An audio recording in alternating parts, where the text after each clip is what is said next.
Hello, Group 1. So, we will start with your reading. So, pinili nyo yung butterfly or purple butterfly. So, tingnan natin kung ano ba yung next or anong possible no, na mga mangyayari by next week.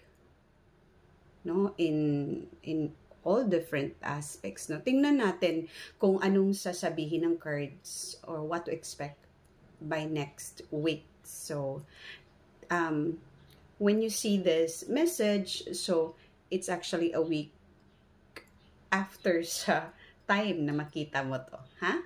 So let's start with your reading. So butterfly.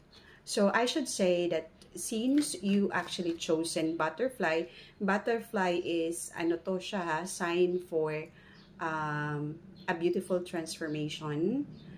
So possibly that you are actually aiming or you have that goal to transform yourself physically, no? Or transforming something or a creative na plans. Okay?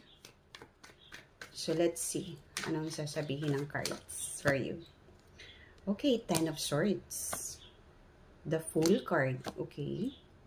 Justice card. So, this could be a major talaga na transformation because there is like an ending with the Ten of Swords, ending of mental stress.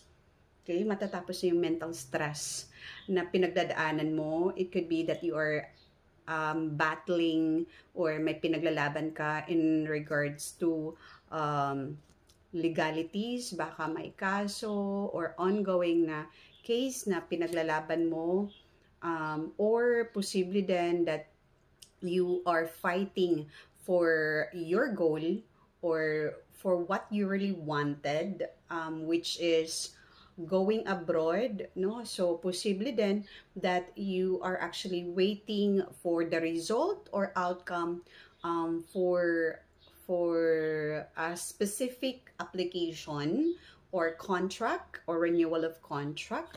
So because there is a legal basis or legalities na nakikita natin dito, so this could be about documents, visas, or contracts, no?